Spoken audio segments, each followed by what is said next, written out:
Here. All right. We're back, everyone. We're going to be doing our last part for today. So if you haven't seen our other parts to this study of this Torah portion study for the feast, for the weekly Feast of Tabernacles, I would suggest you go all the way to part 1 when all these get uploaded. But we're about to finish what little we have left of chapter 10, and then that will be it for the day. So here we go. Says Kenan begat Zidon, his firstborn, and Cheth, and so that you got the Yabusites, the Amorite, the Girgashite, the Hivite, the Arkite, the Antisite, the Arvadite, Zemarite, and Kamathite, and afterwards the seed of the Canaanites were scattered abroad. And the frontier of Canaan was from Zidon, coming from Gerar and Azza, coming unto Sodom and Gomorrah, and Admah and Zoabim unto Lasha. Now what's interesting is those nations right here, you can find in Genesis 14, kings from those nations actually were in line with Chedorlaomer and other kings with him, like Amraphel, king of Shinar, aka Nimrod. So I would suggest you want to get some context who these guys are, like the king of Sodom and Gomorrah and Admah, Zoabim, and all that. Go to Genesis 14. It's a pretty interesting story with Abraham there. So Admah, Zoabim, unto Lasha, these are the sons of Ham, according to their progenies, according to their languages, and their lands and their peoples. And of Shem was born also, he is the father of all the sons of Eber, and the brother of Japheth the Great. That's kind of interesting, Japheth the Great. That's kind of in like parentheses, so that might have been added by the translator there, Japheth the Great. So that might just be a bias there. The sons of Shem, Elim, and Ashur. Oh boy. And Arphaxad, and Lud, and Aram. And that goes into another rabbit trail, what happened to Ashur, because obviously he's a different guy from Nimrod here, because he's being born from a different lineage, but somehow Nimrod takes that guy's identity when you get to the prophets. So something happened to Ashur, and that's another study we could do at another time, what happened to the original Ashur. And Arphaxad, and Lud, and Aram, and the sons of Aram, Uz, and Chul, and Gether, and Mash, and Arphaxad begot Shalach. Shalach begot Eber, and Eber were born 2 sons. The name of one was Peleg, because in his day the earth was divided. Now, people have theorized that this could be hinting to the continental drift and stuff, like with the continents, how the earth physically was divided. There was no more like at one point all the continents and countries were one landmass. And then supposedly, according to science, there's something called the continental drift. So some people try to use that to support the continental drift. I don't know whether that's true. I'm just saying that's a theory that's out there. And the name of his brother Yoktan, and Yoktan begat Amodad, and Shalef, and Katsar, Maveh, and Yarak, and Chadoram, and Uzzah, and Diklah, and Obal, and Avimaal, and Sheba, and Ophir. So the place Ophir, a person actually had that name first before we have the place Ophir in Scripture. Chavila and Yobab, all these are the sons of Yoktan, and their dwelling was from Mesha, coming to Sephar, an eastern mountain. These are the sons of Shem, according to their progenies, according to their languages and their lands and their peoples. These are the progenies of the sons of Nuach by their generations, and their peoples by them were the peoples outspread in the earth after the deluge. And so, is there anything that Shoshana, you would like to add, or Sister Sadie, or whoever's with us right now that would like to share with the viewers before we go? Not at this time. Okay. That's for me, but anybody else? Yeah, Sadie, I see you're muted here. Do you have anything you want to add?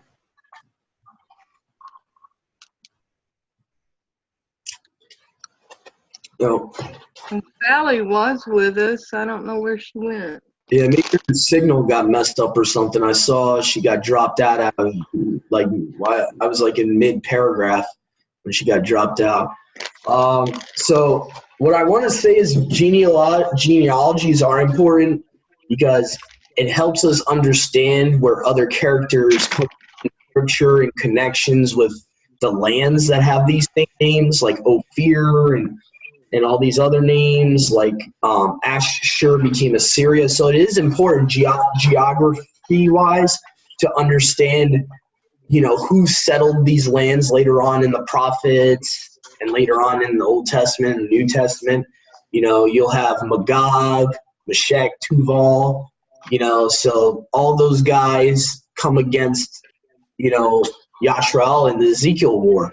So, I mean, it is important to know about genealogies. That's something I wanted to stress because I know sometimes that's taken out of context and people will say, Paul says do not pay attention to any genealogies, and people take that out of context. So it is important to know genealogies because without genealogies help us understand, Yahusha's, origins from basically he had to be in the tribe of Yehuda. And if something happened in his genealogy, Yahuwah would have not been able to use that lineage to send his son as the redeemer to take on the flesh of that specific tribe. So there is certain reasons that genealogies are put in scripture that I kind of wanted to stress to people. So But kind of like roots. These are our roots to know where we're coming from and to know a tribe, even a tribe, because I notice a lot of people want to use the word tribe. I'm of the tribe, and then they'll say their name. So I think that as we learn about what happened to our brothers in the past period, it does give us a history so that we can follow along for today. Because, like, who would know what Syria is today? I mean, because it's changed over and over the name. So this is really important, and I think it's like a good chart. I'm going to send you this chart. Let me take a picture of it. It's very important, sis, to piggyback off of that. That's where we get Assyria. Actually, the person Assyria became a name actually for Nimrod later on. Somehow he took that guy's identity. And actually, you'll see in the book of Isaiah, it says that, or no, not Isaiah, the book of Micah, chapter 5 or chapter 6, it talks about that prophetically Yahushua is going to save us from the Assyrian, Ashur. So I believe that Ashur, somehow that identity Nimrod stole at some point from that other guy. Yeah. And so it's very important to know these genealogies. It helps you with prophecy even. You can kind of figure out what happened. So you got, basically Nineveh got wicked because Nimrod found it. So, I mean, there's definitely certain things with genealogies, and geography is very important. To know that Babylon became Iraq and so on and so forth, even in secular geology, is geography, is important. So I think the admonition about it was endless. Endless genealogies. Like, I think he was mainly talking about people that get overwhelmed with what tribe ethnically they would have been from, and who was the original ethnic Israelites. I think that's what Paul was referring to, like endless genealogies. You're going back like 20, 30 generations trying to figure out, whether you're a physical Israelite or not. I think in context, that's what he was referring to. I think that would make more sense than or what tribe you're. Mm-hmm. I'm going to send it to you right now. Let's see. This is where I want to take you here. Which is. Yeah, I'm trying to think of other places that we know where they are now. I mean, you got Iraq for Babylon. You got Assyria, I think, became just Syria. the country Syria supposedly was Assyria. So I mean, there's a lot of hints of where other places came, where they are now.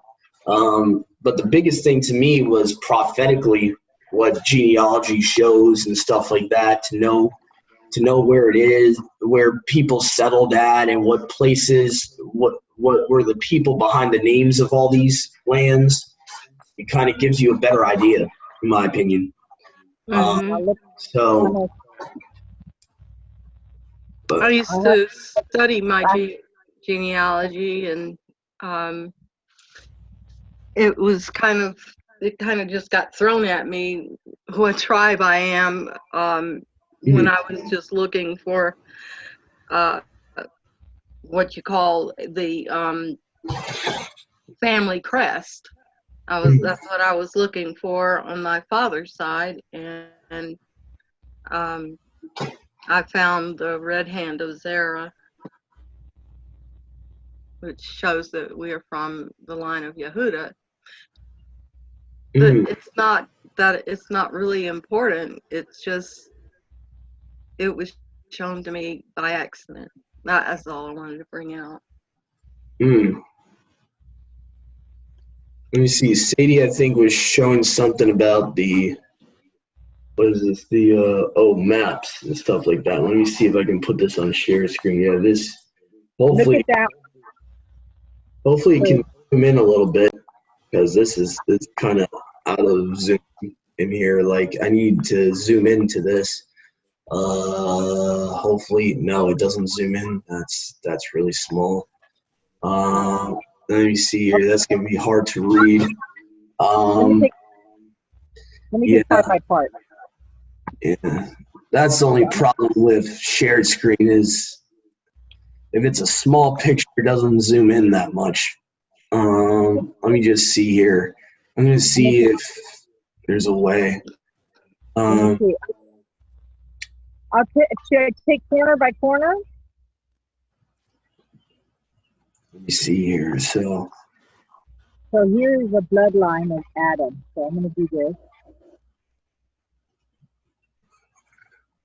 let's see here. First picture. Oh, you got multiple ones here. Let me see the first one. Oh man, if only the writing was a little bigger. Okay, here it comes. See if you can see this, and see if you can put it together. Hang on. I mean, that's great. Where do you have that chart from? Where do you get the Adam genealogy chart? Is that in a specific translation you have, or? No, this is, remember I told you when you guys come here to California, this is where I want to take you. And then, let me see. That's a great chart.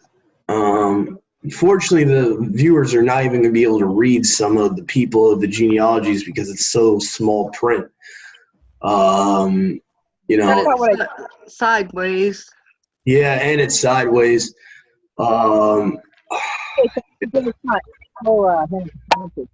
me see. Look at that. I'm just seeing if I can take it and break it up for you.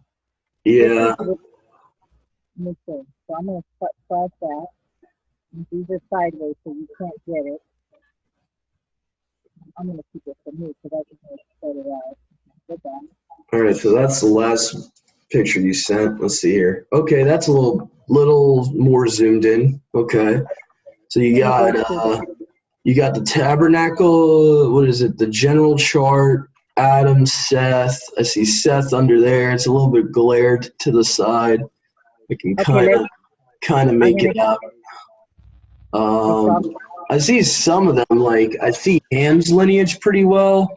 Mitzrayim, Phut, Canaan, and all that. Aram, Cush. Another important thing is to understand. I wanted to tell the audience right now. Let's kind of back up from the genealogy. I wanted to explain uncovering his nakedness, because any Christians that are listening, I should have touched on this before when I was actually reading it, but the untouching his dad's nakedness is not what you're thinking or what you've been taught in the church. It's not uncovering his dad's blanket, okay? That's not what Scripture defines as uncovering your dad's nakedness or your father's nakedness.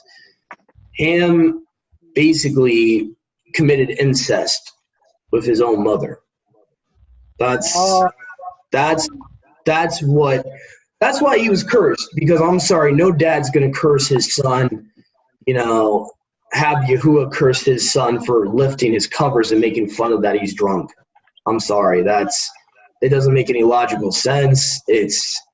If you really use common sense and you look in Leviticus tells you straight up what's uncovering dad's nakedness in context.